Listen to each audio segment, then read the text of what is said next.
오늘도 우리에게 주신 하나님의 말씀 사모하며 우리가 힘차게 손뼉히며 찬양하겠습니다.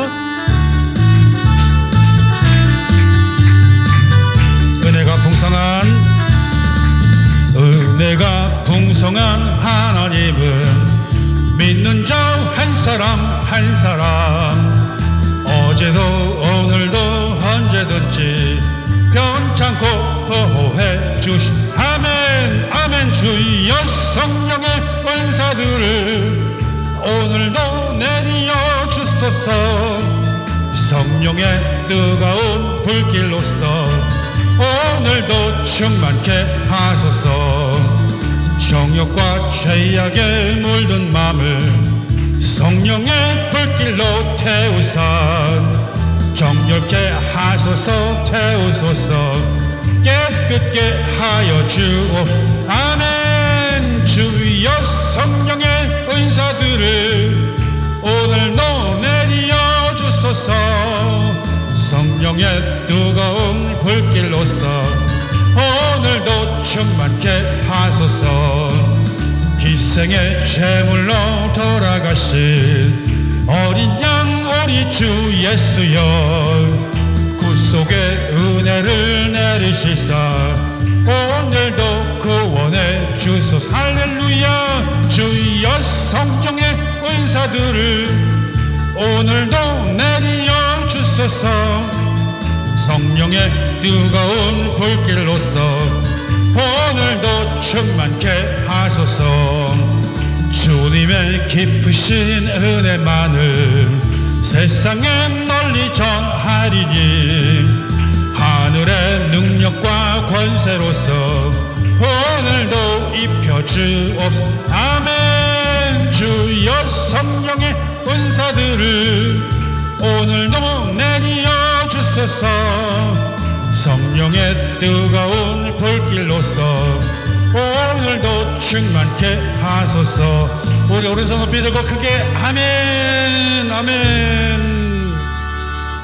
오늘도 우리가 함께 믿음의 선포하기를 원합니다. 우리 하나님은 살아계십니다. 아멘. 그 살아계신 하나님은 우리의 기도 들으시고 응답 주심을 믿습니다.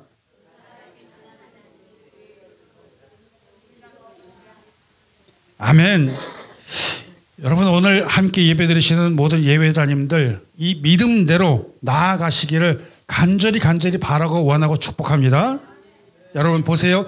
요한복음 16장 24절 말씀에 지금까지는 너희가 내 이름으로 아무것도 구하지 아니하였으나 구하라 그리하면 받을 것이다 말씀하십니다. 여러분 지금까지는 내 이름으로 구하지 아니었다는 말이 무슨 말이죠? 여지껏 주님의 이름으로 기도하지 않았다는 그런 말씀입니까? 그래서 갑자기 내 이름으로 구하라 그렇게 말씀하셨을까요? 여러분 우리가 이 말을 그냥 쉽게 넘기기 쉬운데 이 안에는 너무나 엄청난 사건이 같이 들어있다는 것을 잘 아셔야 되는 필요가 있다는 것입니다. 여러분 그 사람들이요 기도 안 했다는 소리가 아니에요. 기도 못했다는 이야기가 아니에요. 건성으로 기도했다는 말도 아닙니다. 그 기도했으나 예수님의 이름으로 그 은혜를 힘을 입어 기도하는 것이 중요하다는 것입니다. 이 말이 언제 했을까요? 바로 예수님께서 십자가에 돌아가시기 바로 직전에 제자들하고 마지막에 식사를 나누는 그 자리에서 하신 거예요. 마지막으로 나누는 그 자리에서 유언과 같은 이야기를 하는 거예요. 지금까지는 내 이름으로 기도하지 않았으나 이제부터 내 이름 구하라. 무슨 말이냐면 이제 나는 이 식사를 마치고 십자가에 달려 내 생명이 다하고 다시 죽었다가 다시 부활해서 하나님의 중보자가 되어서 우편에 앉아 있을 것이니 이제부터 내 이름으로 간구하라 이 말을 하고 있는 그 내용이 그 안에 들어가 있다는 거예요. 사랑하는 예배자 여러분, 예수 그리스도의 죽음과 부활을 통해서 하나님과의 사람을 이어주는 중보의 통로가 되겠다 하는 그 말씀이 이 안에 담겨 있다는 것입니다. 사랑하는 여러분, 그렇기 때문에 우리는 주님께서 우리에게 말씀하십니다. 내가 너희를 고아와 같이 버려두지 아니할 것이다 라고 하는 말씀을 요한복음 14장 18절에 말씀하시면서 성령이 오시면 너희를 그 모든 진리 가운데서 인도하실 거다, 그 말씀을 곁들여 하시면서 내 이름으로 구하라, 그리하면 어떻게 된다고요? 응답 주시리라. 왜? 내가 바로 하나님의 중보자가 되어서 너희들이 하는 그 기도를 다 이루게 하신다, 그 말씀을 하고 있다는 것입니다. 되게 중요한 말씀이에요. 그렇기 때문에 여러분, 살아계신 그 하나님께 우리가 그 믿음의 확신으로 기도를 할 때 여러분 하나도 떨어짐이 없이 모두 응답받으심을 믿으시기 바랍니다. 아멘. 그러므로 우리가 그 구하는 것은요, 너희는 내 이름으로 구하라, 이 말씀, 여러분 정말로 그 예수 그리스도를 믿는 믿음의 확신으로 기도하면서 모두 응답받으시는 저와 여러분 되시기를 바랍니다. 이것이 바로 주님께서 우리에게 주신 그 약속의 말씀인데, 과연 우리는 그 유한과 같은 말씀을 받고서는 그렇게 기도하고 있습니까?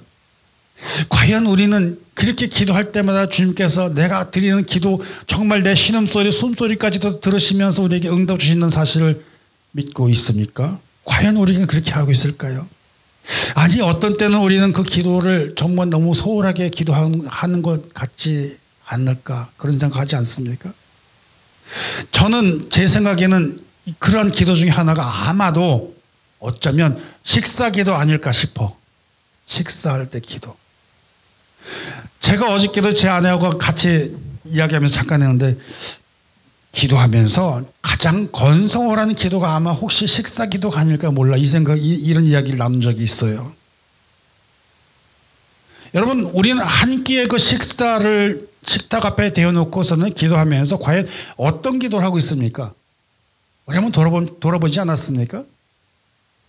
세상에, 전 오래전에 어떤 전도사님이 이렇게 기도하더니 식사 딱 했는데 식사 기도 한번 하세요. 그때 지저스 땡큐 아멘 이러고서는 딱 하는 거예요. 야 진짜 내가 우리 교회 전도사님이었으면 딱 불러다가 혼냈어 내가. 여러분, 우리가 기도를 하는 것이, 그 식사기도, 이것이 그렇게 놀라운 일이요? 아니다, 이렇게 생각하는 사람들이 너무 많아요. 주님을 대하는 심정이 과연 이 정도밖에 안 됐을까? 과연 우리는 은혜와 감사라는 그 관계 속에서 우리가 간구하는 그 기도는 어떤 것이 기도가 있느냐는 것입니다. 그야말로 이제부터 내 이름으로 간구하라고 하는 것은 여러분, 주님께서 그 십자가의 고통과 부활과 중보자 되시는 그 주님께서 하늘과 땅을 이어주는 통로가 되어주는 그 분이 되어주셨음에도 불구하고 우리가 드리는 기도는 너무 성의가 없이 하는 기도가 너무 많지 않을까? 여러분은 어떻게 생각하십니까? 그렇기 때문에 여러분, 우리는 항상 기도하면서 언제나 하나님께 영광, 하나님 앞에 회개와 용서와 감사의 기도, 이거 빠지지 않고 해야 될 줄 믿습니다. 우리 현대의 기도, 현대 기독교인들, 현대 교회, 현대 성도님들이 바로 이러한 것들이 점점 느슨해져 가고 있는 모습이 아닐까 싶어요. 과연 우리들이 가지고 있는 은혜에 대해서 하나님께 얼마나 감사를 하고 살아나가고 있느냐라는 것을 다시 한번 돌아볼 필요가 있을 것입니다. 특별히 지금은 감사의 계절이잖아요. 여러분, 식사하면서 우리 앞에, 식탁 앞에 놓여 있는 하나의 빵, 한 그릇의 밥, 이것에 대해서 우리는 과연 얼마나 감사를 하며 살고 있을까요? 어떤 사람은 그래요. 그거 밀가루 음식, 흰밥, 그 쌀밥, 그거는요 성인병의 주범이야. 우리 닥터 선생님이 말하는데 절대로 그런 거 먹지 말라고 그랬어. 그럼 뭘 먹고 살 거예요? 그거는 비만의 원인이니까 쌀은 더 먹지 마세요. 아이고 세상에나. 그렇다면 여러분 한번 거꾸로 한번 생각해 보시기 바랍니다. 우리가 살아가는 이 풍성함이라는 그 삶 가운데 잊혀지고 있는 은혜는 한번 생각해 보지 않았을까요? 이 세상에 모두 그렇게 풍성한 사람이 있는 게 아니라는 거예요. 극소수예요, 사실은요. 어떤 때 보면요, 그 밥 한 공기의 밥, 그것을 그냥 쌀로 스푼으로 터서 먹는 게 아니라 그것을 갈아가지고 녹여가지고 죽처럼 미음처럼 만들어서 그것을 한 입 한 입 넣어 주었을 때 생명이 살아나갈 수 있다는 거, 그 기하대책, 기구에서 보여주는 그 뼈대밖에 남지 않은 어린 아이와 같은 그 모습을 우리가 상상했을까요? 제가 아주 오래전부터 월드비전 그런 데 관심을 두고 있고, 기하대책기구에서 우리가 찬양팀 만들면서 뉴욕에 있는 기하대책기구 제1호 홍보대사였거든요. 첫 번째. 그러면서 그런 사역들을 다시 돌아보면서 많이 봤는데요. 그러다 보니까 저는 언제부터인지 모르게 쌀포대 들고 다니더라고요. 그렇게 한 지가 꽤 됐어요. 그래서 우리는 11월이 되고 감사절이 되면은 과일과 채소 이렇게 장식 이런 거 저희는 전혀 안 하고 전부 저는 쌀포대 들고 다니면서 쌀 나누고 가지고 그거 하고 있습니다. 여러분, 오늘 본문의 말씀을 보시면 바로 그런 거예요. 우리가 빚을 탕감받은 사람이 자기에게 어마어마한 빚을 탕감받은 사람이 요만한 빚을 진 사람 용서 못하고서는 그걸 갖다가 빚을 갚아라 그래서 그냥 목을 확 잡아가지고 목을 죄했다고 그러잖아요. 그렇게 해가면서 다루고 있는 그 사건, 여러분, 우리가 잃어버린 은혜라는 것을 이 속에서 발견하기를 원합니다. 그게 어디서 시작이 되냐면요, 바로 감사라는 곳에서부터 시작이 된다는 것입니다. 여러분, 식사를 하면서 건성을 하는 감사기도, 습관처럼 기도하는 그 기도 모습, 남에게 보여지기 위해서 하는 그 기도와 같은 모습, 사실은 이것이 바로 전통적인 바리새파 사람하고 똑같은 모습을 하고 있다는 걸 우리가 다시 한번 돌아봐야 될 필요가 있어요. 그게 뭡니까? 진정한 감사가 아니라는 거죠. 감사를 잃었기 때문에 어떻게 해요? 용서를 못한다는 거예요. 우리에게 잃어버린 감사, 그것 때문에 우리에게 받은 은혜를 희석시켜버리고 우리가 받은 그 감사를 잊어버렸기 때문에 용서도 없어지게 됐다는 거 하는 것입니다. 그러다 보니까 여러분, 세상은 풍성하고 정말 차고 넘쳐나는데 사람들은 반대로 빡빡해지고 각박해지고 메마른 그런 모습을 보이고 있다는 것입니다. 여러분, 우리들이 바라보는 세상은 어떤 세상입니까? 감사의 말은 점점 사라지고 감사로 인한 은혜도 점점 희미해져 가고 있는 그 세상에 감사의 결핍증이 일어나고 있다는 것입니다. 감사의 결핍이라는 건 여러분, 은혜가 고갈되어서 사라져버리고 있고, 이것이 바로 영적인 빈곤함으로 나타나고 있는 그 세상에서 우리가 살고 있다는 모습을 다시 한번 직시해야 될 필요가 있다라고 하는 것입니다. 그 성경은 이야기합니다. 오늘 우리가 교동문에도 같은 내용을 얘기했지만 시편 103편에 보니까요, 내 영혼아 여호와를 송축하라. 내 속에 있는 것들아 다 그의 거룩한 이름을 송축하라.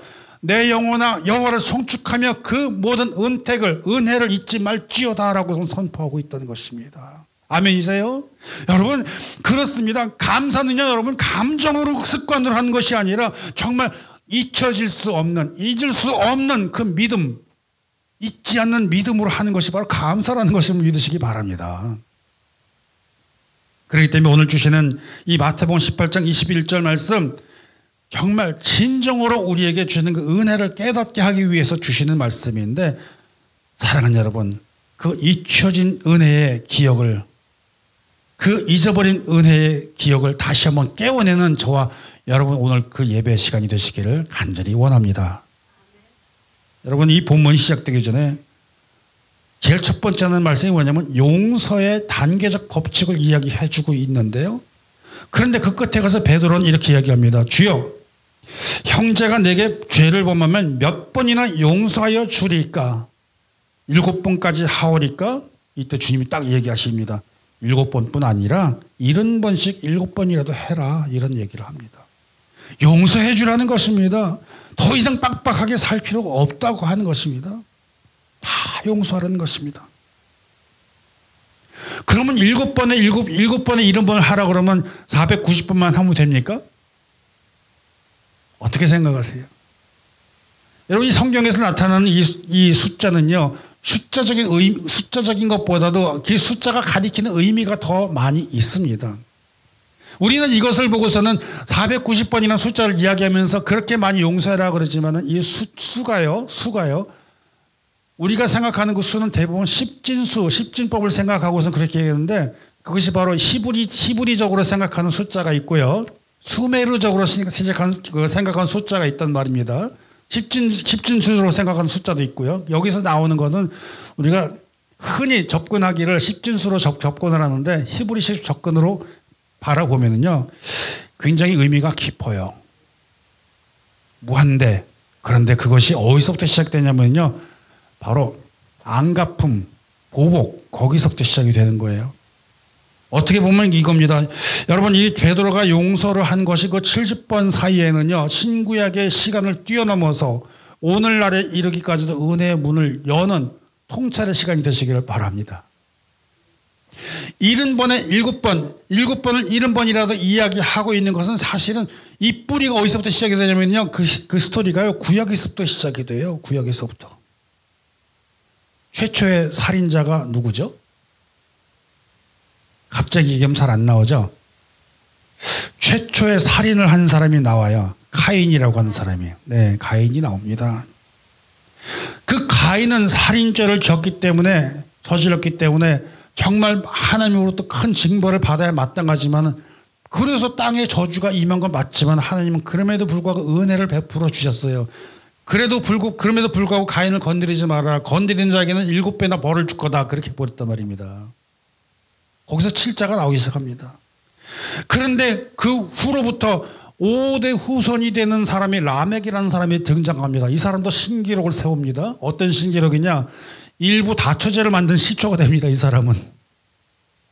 원래 한 남자와 한 여자가 결혼해서 가정을 이뤄야 되는데 이 라멕이라는 사람은 부인을 둘이나 뒀어요. 여기서부터 시작해요. 일부 다처제가. 그런데 성격이 괜찮느냐? 아니 성격이 많이 포악하고 괴팍하고 그러다가 자기한테 까부는 소년이 하나 있었는데 왜 그런지는 성경에 정확히 나와 있지는 않지만은 자기 앞에 나서 얼렁얼렁하고 까불다 그 소년을 갖다가 살인을 해버렸습니다. 죽였습니다. 그러면은 잘못했다고 하는 것을 이야기해야 되는데 그거 아니라 자기 부인들한테 자랑을 했어요. 내가 내 앞에서 까불어서 얘를 꽉 해버렸어. 이 이야기를 하는 거예요. 그래 놓고서 하는 말이 내가 이렇게 소년을 죽이는 일을 했는데 그럼에도 불구하고 내 앞에서 까불면은 77배나 보복을 할 거다. 여기서 나와요. 또 77배나. 여러분이 보세요. 구약에서부터 살인을 저지르고서는 징벌을 받을 것이다 라는 7배라는 것이 나오고 그 다음에 그 후손은 얘기하기를 77배나 보복을 할 것이다 라고 얘기하는데 주님은 뭐라고 그래요? 거꾸로 하지 말고 뭐 하라고요? 용서하라고. 몇 번을 숫자가 똑같이 나옵니다. 우리가 보면 7번을 70번이나 해가지고 490번을 숫자를 얘기할 텐데 이거는 우리가 생각하는 십진수법이고요. 히브리식 그 숫자는요 70에 7, 70에 7을 붙여놔요. 그러니까 77번이 나옵니다. 똑같은 말로 똑같은 숫자로 얘기해서 그 전 사람들은 징벌과 보복을 이야기하는데 예수님은 어떻게 얘기합니까? 용서하라라고 이야기를 합니다. 여러분 우리가 돌이켜보면서 그 생각을 하면서 무엇을 느껴야 되냐면요. 은혜의 뿌리를 생각하시라는 거예요. 은혜의 뿌리. 남에게 용서함과 은혜를 베풀어주는 그 뿌리를 생각해 보라는 것입니다. 그 뿌리는 어디서 시작이 되냐면 예수 그리스도의 사랑으로부터 시작이 된다는 것입니다. 성경은 결코 그냥 혼자 뚝 어디서 뛰어나는 것이 아니라 반드시 그 연결하는 그 마디가 있는데 그 줄을 딱 잡으면 해답이 나오는 우리가 그걸 발견하지 못해서 그렇다는 겁니다. 그렇다면 우리는 은혜의 뿌리를 어디서 찾을 것이냐? 용서라는 것입니다. 사람이 그냥 착하기만 한 것이 아니라 환경이 풍성하거나 빈곤하거나 거기에 상관없이 은혜의 시작이라는 것은 바로 어디서부터냐면 바로 위에 계신 하나님 아버지로부터 내려오고 그 사랑이 예수 그리스도를 통해 가지고 우리에게 임하여서 죄사함과 용서를 통해서 자유함을 준다는 것을 발견하시는 저와 여러분이 되시기를 바랍니다. 이것이 바로 하나님의 말씀이 주시는 은혜의 진리의 말씀이 있다고 하는 것입니다. 바로 그 뿌리는 그와 같이 살아나가는 데 있어서 예수 그리스도를 이 땅에 보내서 십자가의 희생으로 인하여 우리의 죄를 모두 탕감해 주신 하나님의 은혜가 그 안에 있다는 것입니다. 오늘 이 말씀 똑같아요, 여러분. 우리가 가지고 있는 모든 지은 죄들이 우리가 우리 힘으로 치울 수 없는 죄가 있는 것처럼 10,000달란트의 죄를 빚을 진 그 빚진 자를 탕감해 주는 그 은혜를 같이 한번 생각해 보시기 바랍니다. 물질로 따지는 것이 아니라 그 우리가 가지고 있는 그 모든 무거운 죄짐들 다 내려놓으신 그 하나님의 은혜, 그것을 탕감해 주신 하나님의 은혜, 그것이 우리 속에 있다라고 하는 것입니다. 그렇기 때문에 사도 바울은 에베소서 1장 7절 이렇게 선포합니다. 우리는 그리스도 안에서 그의 은혜의 풍성함에 따라 그의 피로 말미암아 속량 곧 죄사함을 받았느니라 가르치고 있습니다. 또 로마서 8장 32절에 보면 자기 아들을 아끼지 아니하시고 우리의 모든 사람을 위하여 주시니가 어찌 그 아들과 함께 모든 것을 우리에게 주시지 아니하겠느냐 이 말씀하십니다. 다 주시면서 다 사함을 얻게 하시면서 그 많은 빚을 탕감, 그 많은 죄를 전부 다 깡그리 탕감을 받았음에도 불구하고 왜 어째 우리들의 마음은 무거울까요? 이것이 우리들이 가지고 있는 무거운 죄의 짐이라는 것입니다. 그렇기 때문에 여러분 진정한 은혜라는 것은 어디서 출발해요? 바로 탕감해 주신 은혜, 감사로부터 시작해야 된다는 것입니다. 동의하시죠? 감사로부터 시작하는 거예요. 그 감사.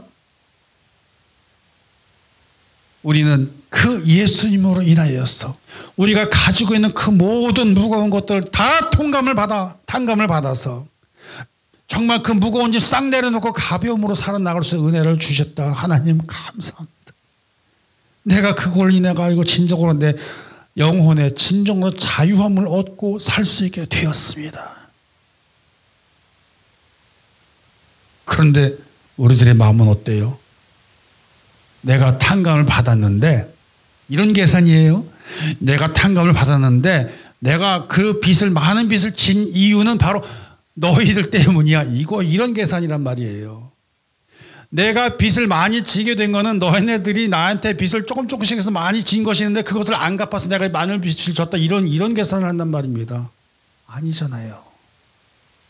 하나님께서는 그 큰 것을 다 탕감해 주셨는데 어째 작은 것들을 너희 용서를 못 해주냐 이걸 얘기하고 있는데 거꾸로 계산을 십진수로 계산합니다. 그래서 너희들이 빚을 안 갚아서 내가 빚이 쌓여서 큰 빚이 됐다. 지금 이런 계산한단 말입니다. 그러니 그 용서 못 하니까는요. 오늘 본 말씀이 그런 계산식이에요. 그러나 예수님의 용서의 가르침은 7번을 70번이라도 하라는 그 가르침이 거기에 있다는 것인데, 그것과 역행을 한 라멕의 보복의 법칙 7배가 아닌 77배의 보복을 하는 것과 다를 바가 없는 행위를 오늘날 우리들이 하고 있다니까는요. 이것이 오늘 우리들에게 주시는 그 말씀이며, 이 감사의 계절에 우리들이 어디에서부터 은혜를 찾아야 될지를 그 열쇠를 얻는 방법을 우리에게 주신다는 것입니다. 그렇기 때문에 여러분, 첫 번째로 우리에게 주신 하나님의 말씀은 그 하나님의 사랑이요 예수 그리스도 안에서 우리를 탕감해 주셨음을 먼저 감사함을 깨닫는 저와 여러분이 되시기를 주님의 이름으로 축복합니다. 10,000달란트라는 것은 여러분 사람의 힘으로 결코 갚을 수 없는 큰 돈이라는 것입니다. 여러분 그것을 가지고 그 상황에 처한 사람을 그냥 그대로 탕감해 주었을 때 이게 바로 은혜의 시작입니다. 이게 바로 사랑의 시작입니다. 이게 바로 하나님의 마음의 시작이라는 것입니다. 어디서부터? 탕감을 받는 그 순간부터요. 여러분, 그러므로 여러분 아직도 여러분 빚쟁이가 아니에요. 여러분 어떤 사람이에요? 탕감받은 분들이에요. 빚 없다 이겁니다. 이 말씀은 곧 우리의 죄값을 지불하신 하나님의 마음이 그 속에 담겨 있다는 것이고, 그것을 위해서 우리에게 베풀어 주신 은혜가 있다는 것이고, 그 은혜의 실체가 바로 예수 그리스도라는 사실입니다. 사랑하는 여러분, 우리가 이 탕감의 은혜 바라보면서 감사의 행위를 한 것이 바로 뭐냐면 예배라는 것입니다. 그 시간이 바로 이 시간에 예배를 드리는, 그것이 바로 감사를 하나님께 드리는 그 모습이 바로 예배를 통해서 드린다는 것을 믿으시기를 바랍니다. 그렇기 때문에 여러분, 감사는 여러분 감정으로 느낌으로 드리는 것이 아니라 그 십자가의 은혜를 기억하는 그것이 바로 예배라는 것을 믿으시기를 바랍니다. 우리가 교동문으로 우리 함께 고백한 시편 103편 내용이 바로 그것입니다. 내 영혼아 내 여호와를 송축하라. 내 속에 있는 것들아 다 그 거룩한 이 이름을 송축하라. 내 영혼아 여호와를 송축하며 그의 모든 은택을 잊지 말지어다. 그가 내 모든 죄악을 사하시고 내 모든 병을 고치시고 내 모든 생명을 파멸해서 속량하시고 인자와 긍휼로 관을 씌우시며 좋은 것으로 내 소원을 만족하게 하사 내 청춘을 독수리같이 새롭게 하시는도다.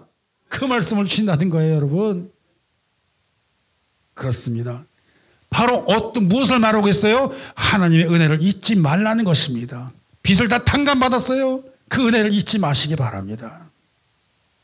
그것이 바로 우리가 감사해야 될 이유입니다. 바로 그 감사가 바로 우리에게 주신 은혜의 문을 여는 열쇠라는 사실을 기억하시기를 바랍니다. 우린 누구입니까? 만달란트의 빚진 자. 그런데 그것을 탕감받은 것입니다. 예수 그리스도의 은혜로, 예수 그리스도의 공로로. 그렇기 때문에 여러분, 예수의 이름으로 구하시라는 그 말씀이요, 그냥 있는 것이 아니라 그 예수의 이름으로 구하는 것이 바로 그 응답의 은혜가 바로 우리에게 찾아온다는 것입니다. 문제가 어디에 있다고요? 그 은혜를 잊어버리고 탕감을 잊어버리고 자기가 빚진 이유를 남에게 찾아가며 너 나한테 빚 줬지? 갚아! 이러고 있다니까요. 이자까지 줘서 갚아! 그거 아니에요. 여러분, 그렇기 때문에 우리는 분명히 기억해야 됩니다. 감사를 잊어버리면요, 용서가 막힌다는 사실입니다. 다시 말할게요. 감사가 말라버리면 용서가 막힌다는 겁니다. 그 감사를 놓쳤기 때문에 용서를 못한다는 거예요. 사랑하는 예배자 여러분, 이것이 바로 가장 큰 비극이라는 것입니다. 이것이 바로 28절의 말씀이에요. 그 종이 나아가서 자기에게 100데나리온 빚을 진 한 동료를 만나 붙잡고 목을 잡고 이르되 빚을 갚아라. 임금 앞에서 그 용서를 구하던 그 모습은 어디로 사라져버리고 있었는, 자기에게 못을 딱 적어서는 그게 바로 가인의 5대 후손인 라멕처럼 77배로 갚아라. 보복하기도 뭐가 달라요? 똑같죠. 그렇지 않습니까? 그러나 주님은 77배로다가 보복하라가 아니라 77배로 용서하라고 가르침을 주잖아요. 바로 그것입니다.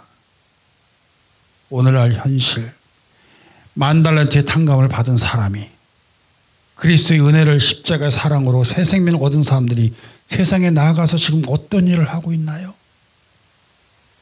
과연 그 사람들이 예수 믿는 사람이라면 어떤 사람들이 그런 모습을 보면서 예수를 믿고자 하겠습니까?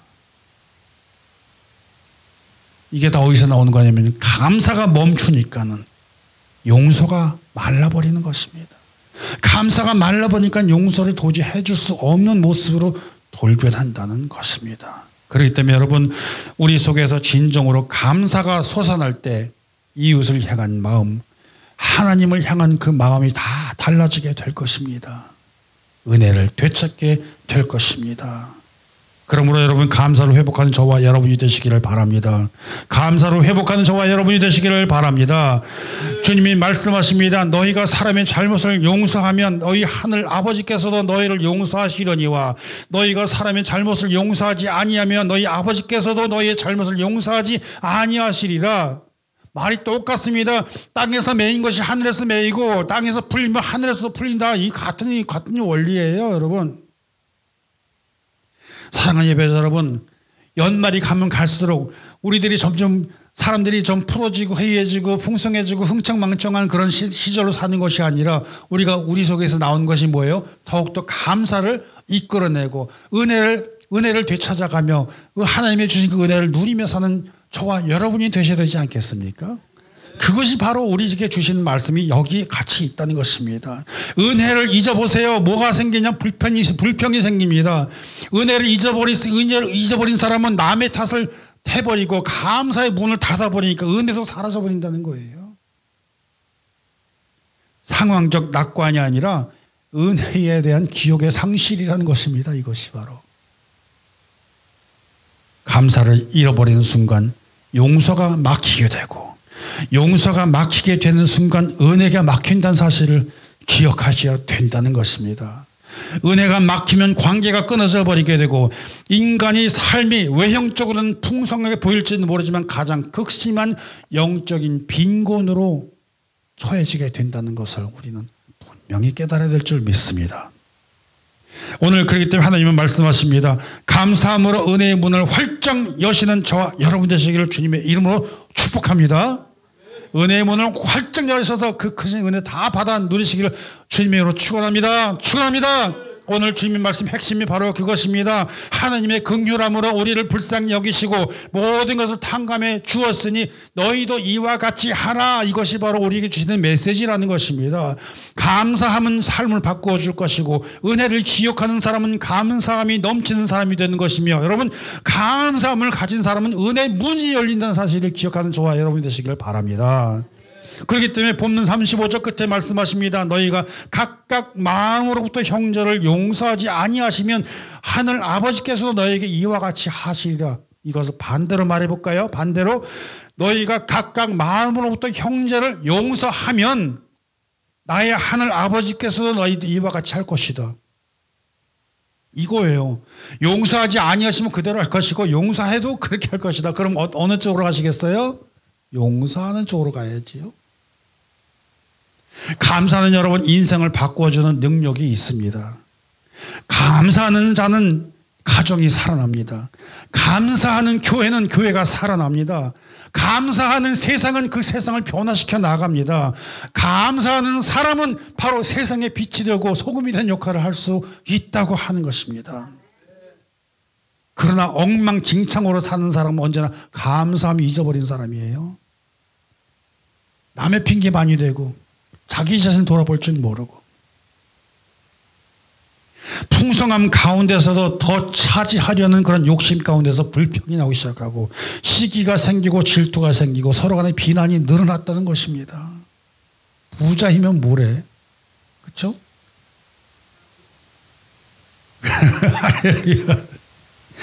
여러분, 그렇기 때문에 감사는 가정을 살리고, 감사는 교회를 세우고, 감사는 세상을 밝히는 불씨가 된다는 사실을 믿기를 바랍니다. 우리의 세상에 살면서 신앙이 무너지는 자리는 언제나 보면 감사를 잃어버린 자리였어요. 그런데 부흥하는 교회, 잘 되는 집안 보면 늘 보면 감사합니다가 넘쳐나. 사실은 미국도 잘 된 게 뭐냐면요, 감사함을 잘해서 그래요. 감사함. 여러분 봐요. 누가 지나가면서 이렇게 보면 문 열어주잖아. 그럼 뭐라 그래 대부분? 맞아요. 땡큐를 되게 잘해요. 땡큐를 잘하는 민족들이 보면 잘 되더라고요. 그렇죠? 여러분 그렇다니까요. 사랑하는 예배자 여러분, 세상은 불평으로 메말라갔지만 감사하는 성도, 감사를 하는 그 가정과 교회는요, 그 속에서 복음의 향기를 내뿜는 모습이 보여진다는 사실을 믿으시기 바랍니다. 감사는 단순하게 인격이나 태도가 아니라 감사는 복음을 나타내는 사실을 믿으시기 바랍니다. 그렇기 때문에 여러분, 감사는 은혜의 문을 여는 열쇠가 된다는 사실을 기억하시기 바랍니다. 여러분, 여러분에게는 다 열쇠를 가지고 있어요. 은혜의 문을 연 열쇠. 은혜의 문을 열고, 은혜의 문을 활짝 열어내는 그 키를 가지고 있다는 거예요. 그게 뭐라고요, 여러분? 그렇죠. 감사라는 것입니다. 할렐루야. 우리가 그것을 감사를 품고 사시기 바랍니다. 웃으면서 감사합니다 사람한테 싸대기 때리는 사람 있어요? 없죠. 웃는 사람한테 침 뱉는 사람 없다고 그랬죠. 여러분, 오늘 이 시간부터 한번 감사 한번 살아봐봐. 1년도 못 가서 여러분 그 행복해질걸? 믿어보시라니까요. 분명히 그렇게 된다니까요. 이건 제 말이 아니라 하나님의 말씀이고 성경에 있는 말씀 아니겠습니까? 감사함을 회복한 저와 여러분이시기를 바랍니다. 감사는 신앙의 호흡이고, 감사를 통해 은혜의 문을 다시 열어서 하나님의 크고 풍성하신 은혜 가득하시기를 바랍니다. 이것이 바로 우리가 열매 맺는 비결이라니까요. 그 누구보다 가장 행복하고, 그 누구보다 가장 풍성하고, 그 누구보다 가장 기쁨으로 살 수 있는 비결이 뭐냐? 감사하는 삶입니다. 우리 옆에 계신 분 한번 해보세요. 감사합니다. 얼굴 분위기가 확 바뀌잖아요. 웃음으로 가득하잖아요. 얼마나 보기 좋습니까? 하나님 감사합니다. 그렇잖아요. 여러분 보세요. 여러분 한 분 한 분 다 입가에 미소가 다 있다니까요. 바로 감사의 위력이 이겁니다. 사랑하는 예배자 여러분, 오늘 이 말씀 통해서 감사를 통해서 기쁨과 행복이 넘쳐나는 그런 삶을 누리시는, 은혜를 누리시는 저와 여러분이시기를 주님의 이름으로 축복합니다. 할렐루야. 우리 기도하겠습니다. 하나님 아버지 감사합니다.